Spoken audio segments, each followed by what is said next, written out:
नमस्कार दोस्तों, स्वागत है आपका आज के मुख्य समाचार में, जिसमें सबसे पहली और बड़ी खबर में आपको बताएंगे कि सरकार बनने पर युवाओं को नौकरी और महिलाओं को 40,000 देंगे, अखिलेश यादव का बयान। खबर में आगे जिक्र होगा कि नए साल पर बीजेपी को बड़ा झटका, अचानक दिग्गज नेता ने पार्टी से दिया इस्तीफा, वजह जान रह जाएंगे दंग, अंकिता भंडारी केस से है इसका लिंक। आगे जिक्र होगा कि मेरे पास सबूत है, डिप्टी सीएम अजीत पवार ने बीजेपी पर लगाया हफ्ताखोरी का आरोप। इसी के साथ आगे आपको बताएंगे कि चुनाव से पहले टीएमसी को झटका, सांसद मौसम नूर कांग्रेस में शामिल हुई। और इसी के साथ आगे जिक्र होगा कि अभिषेक बनर्जी का बीजेपी पर तीखा प्रहार, वोटर से की अपील, सांप की तरह है भाजपा। दोस्तों, हर एक खबर की गहराई में आपको ले जाएंगे, लेकिन उससे पहले आपसे निवेदन की वीडियो कीजिए लाइक और चैनल को सब्सक्राइब करके बेल आइकन दबाकर कमेंट में लिखिए जय हिंद।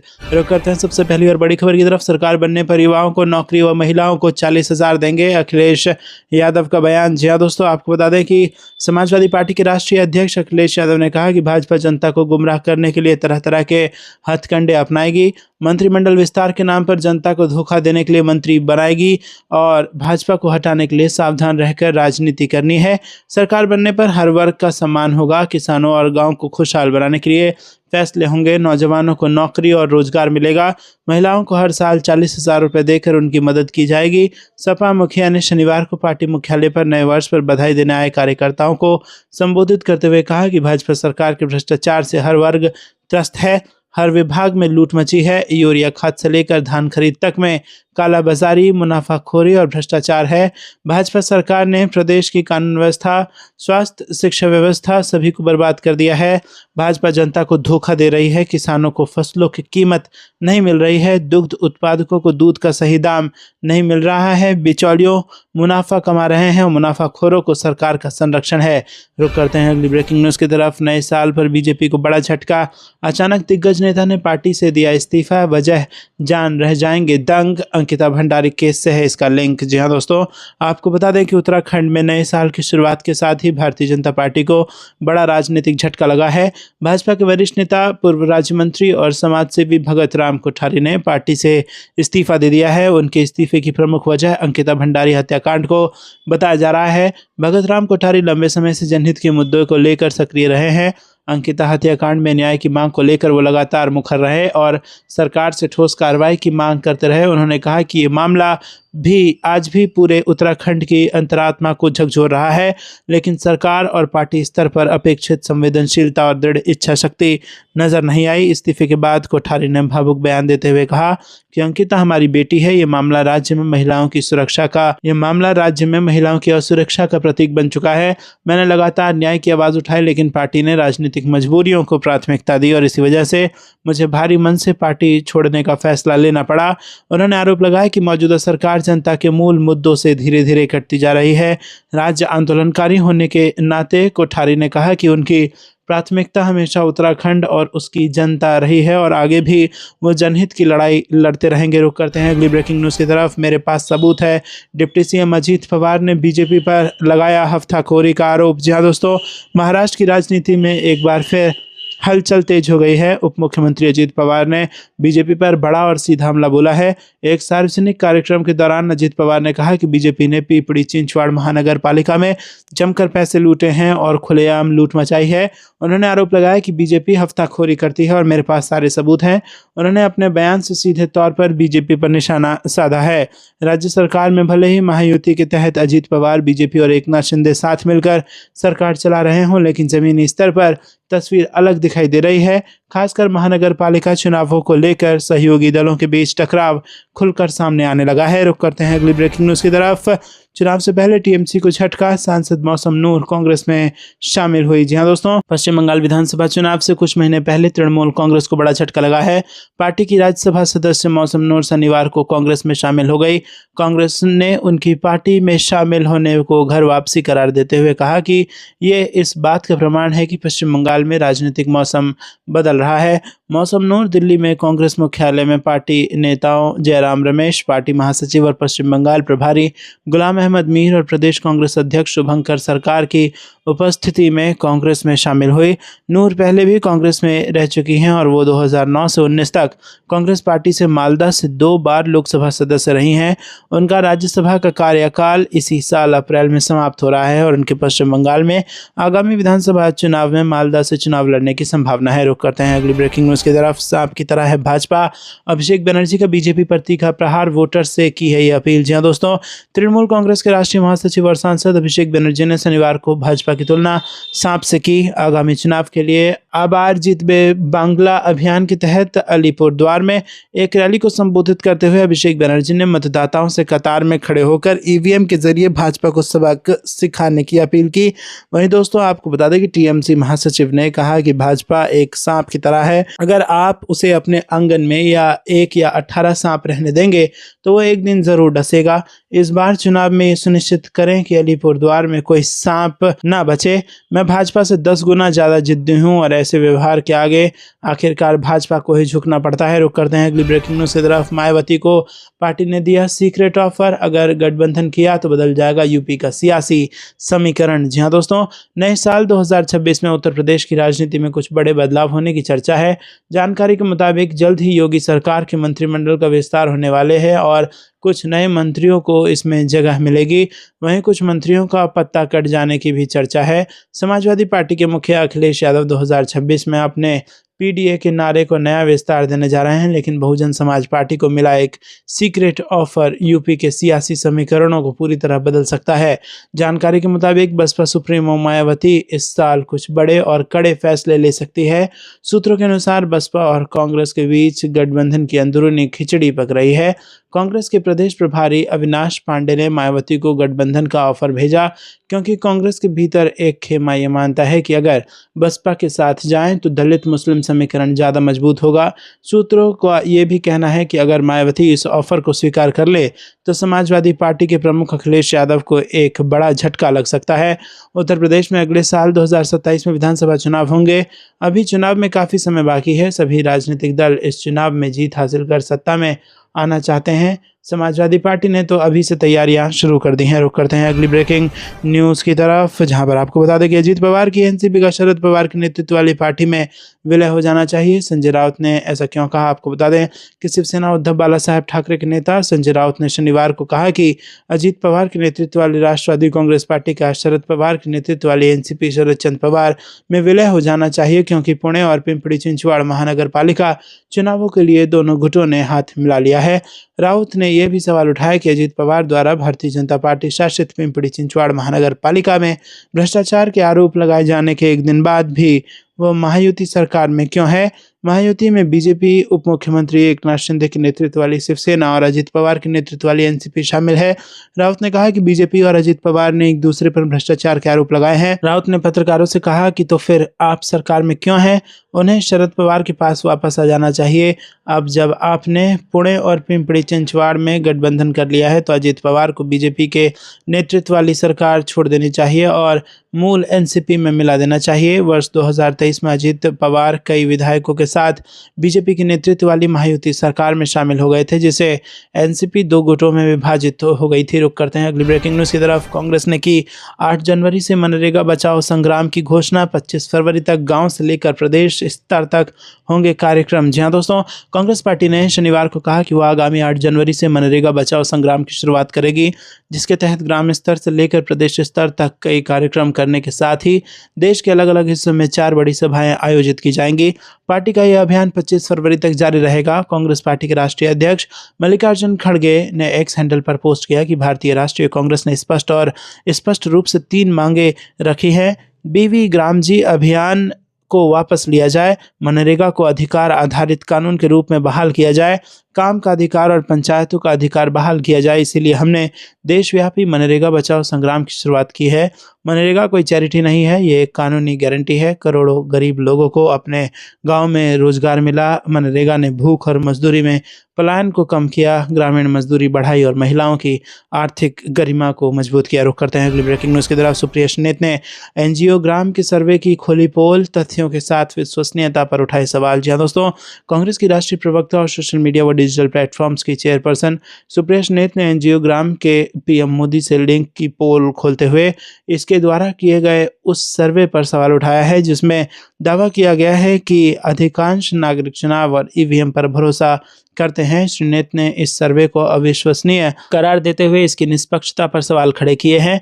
बता दें कि यह सर्वे चुनाव आयोग की ओर से कराया गया था। सुप्रिया सुनीत ने शुक्रवार को कहा कि एनजीओ ग्राम के संस्थापक बाला सुब्रमण्यम हैं जो प्रधानमंत्री नरेंद्र मोदी के कार्यकाल में भी काम कर चुके हैं और वो प्रधानमंत्री के कट्टर भक्त हैं। प्रधानमंत्री के तारीफों के संग्रहण को उन्होंने एक पुस्तक का भी रूप दे दिया है। ये पुस्तक उन्होंने गत वर्ष लिखी थी। ऐसे लोगों से आप सर्वे कराकर विश्वसनीयता की उम्मीद भला कैसे कर सकते हैं? आपको ये लगता है दोस्तों कमेंट में जरूर बताएंगे। वीडियो को लाइक नहीं किया तो लाइक जरूर कीजिएगा। रुक करते हैं अगली ब्रेकिंग न्यूज़ की तरफ। चुनाव आयोग से लेकर मोदी सरकार में फ्रॉड भरे पड़े हैं, सुप्रिया सुनीत का बयान। जी हाँ दोस्तों, आपको बता दें कि यहाँ पर देश के लोकतंत्र में ईवीएम और चुनाव आयोग की निष्पक्षता पर छिड़ी बहस अब एक नए मोड़ पर आ गई है। अंग्रेजी अखबार डेक्कन हेराल्ड में लीड स्टोरी छपी है जिसमें बताया गया है कि हाल ही में एक सर्वे करवाया गया जिसको लेकर दावा किया जा रहा है कि देश के अधिकांश नागरिकों को ईवीएम पर पूरा भरोसा है और वो मानते हैं कि देश में निष्पक्ष चुनाव होते हैं। अब कांग्रेस की तरफ से चुनाव आयोग के इस ताज़ा सर्वे पर सवाल उठाए गए हैं, लेकिन इस सर्वे की क्रोनोलॉजी और इसके पीछे के किरदारों को देखें तो दाल में कुछ काला नहीं बल्कि पूरी दाल की दाल काली नजर आती है। रिपोर्ट्स के मुताबिक चुनाव आयोग ने ये सर्वे एनजीओ GRAAM से करवाया है। अब सवाल ये उठता है कि ये एनजीओ किसका है और क्या ये एनजीओ वाकई स्वतंत्र है? दरअसल इस एनजीओ के संस्थापक डॉक्टर R बालासुब्रमण्यम ने न सिर्फ पीएमओ में वो कार्यरत हैं बल्कि उन्होंने प्रधानमंत्री मोदी का धुर समर्थन भी उन्हें माना जाता है। इतना ही नहीं, उन्होंने 2024 में पीएम मोदी के नेतृत्व पर पावर विदिन नाम की किताब भी लिखी। ऐसे में एक ऐसे व्यक्ति की संस्था से निष्पक्ष सर्वे की उम्मीद करना जो खुद सरकार का हिस्सा हो, ये हास्यास्पद लगता है। इस रिपोर्ट को लेकर कांग्रेस ने एक्स पर लिखा, चुनाव आयोग और नरेंद्र मोदी ने वोट चोरी में खुद को क्लीन चिट देने के लिए एक सर्वे कराया। इस सर्वे में बताया गया कि जनता को ईवीएम पर भरोसा है और लोग मानते हैं कि भारत में निष्पक्ष चुनाव होते हैं। रोचक बात है ये कि सर्वे जिस एनजीओ GRAAM ने किया वो नरेंद्र मोदी के करीबी R बालासुब्रमण्यम का है। रुक करते हैं अगली ब्रेकिंग न्यूज़ की तरफ। इंदौर में पानी नहीं जहर बेटा, राहुल गांधी ने बीजेपी सरकार को घेरा और उठाए ये सवाल। जी हाँ दोस्तों, आपको बता दें कि कांग्रेस के पूर्व अध्यक्ष राहुल गांधी ने इंदौर में दूषित पानी के कारण कई लोगों की मौत को लेकर शुक्रवार को आरोप लगाया कि भाजपा शासित मध्य प्रदेश कुप्रशासन का केंद्र बन चुका है और प्रधानमंत्री नरेंद्र मोदी गरीबों की मौत पर हमेशा की तरह खामोश हैं। उन्होंने ये दावा भी किया कि जीवन के अधिकार की हत्या के लिए भाजपा का डबल इंजन जिम्मेदार है। राहुल गांधी ने एक्स पर पोस्ट किया कि इंदौर में पानी नहीं जहर बटा और प्रशासन कुंभकर्णी नींद में रहा। घर घर मातम है, गरीब बेबस हैं और ऊपर से भाजपा नेताओं के अहंकारी बयान। जिनके घरों में चूल्हा बुझा हुआ है उन्हें सांत्वना चाहिए थी, सरकार ने घमंड परोस दिया। उन्होंने सवाल किया कि लोगों ने बार बार गंदे बदबूदार पानी की शिकायत की तो फिर सुनवाई क्यों नहीं हुई? लोकसभा में नेता प्रतिपक्ष ने पूछा कि सीवर पीने के पानी में कैसे मिला, समय रहते आपूर्ति बंद क्यों नहीं हुई, जिम्मेदार अफसरों और नेताओं पर कार्रवाई कब होगी? उन्होंने कहा ये फोकट सवाल नहीं है, ये जवाबदेही की मांग है। साफ पानी एहसान नहीं, जीवन का अधिकार है और इस अधिकार की हत्या के लिए भाजपा का डबल इंजन, उसका लापरवाह प्रशासन और संवेदनहीन नेतृत्व पूरी तरह जिम्मेदार है। राहुल गांधी ने आरोप लगाया कि मध्य प्रदेश अब कुप्रशासन का केंद्र बन चुका है और वहीं खांसी की सिरप से मौतें, कहीं सरकारी अस्पताल में बच्चों की जान लेने वाले चूहे और अब सीवर मिला पानी पीकर मौतें, और जब जब गरीब मरते हैं मोदी जी हमेशा की तरह खामोश रहते हैं। इंदौर के महापौर पुष्यमित्र भार्गव ने शुक्रवार को कहा कि उन्हें शहर के भागीरथपुरा इलाके में दूषित पानी पीने से फैली उल्टी दस्त के प्रकोप से 10 लोगों की मौत की जानकारी मिली है। रुक करते हैं अगली ब्रेकिंग न्यूज़ की तरफ। राहुल, प्रियंका और खड़गे आ सकते हैं छत्तीसगढ़, कांग्रेस ने शुरू की तैयारी, इस महीने में होगी बड़ी सभा। जी हाँ दोस्तों, आपको बता दें कि कांग्रेस के राष्ट्रीय नेतृत्व राहुल गांधी, प्रियंका गांधी और मल्लिकार्जुन खड़गे के फरवरी या मार्च महीने में छत्तीसगढ़ आने की संभावना है। इस प्रस्तावित दौरे को लेकर तैयारियां शुरू हो गई हैं और इसी क्रम में आदिवासी कांग्रेस के प्रदेश अध्यक्ष एवं विधायक जनक ध्रुव ने राजधानी स्थित राजीव भवन में एक अहम बैठक आयोजित की। बैठक में संभावित राष्ट्रीय दौरे की रूपरेखा, संगठनात्मक तैयारियों और आगामी चुनावी रणनीति पर गहन चर्चा की गई। साथ ही संगठन को जमीनी स्तर पर मजबूत करने और आदिवासी समाज से जुड़े मुद्दे को प्राथमिकता देने पर विशेष जोर दिया गया।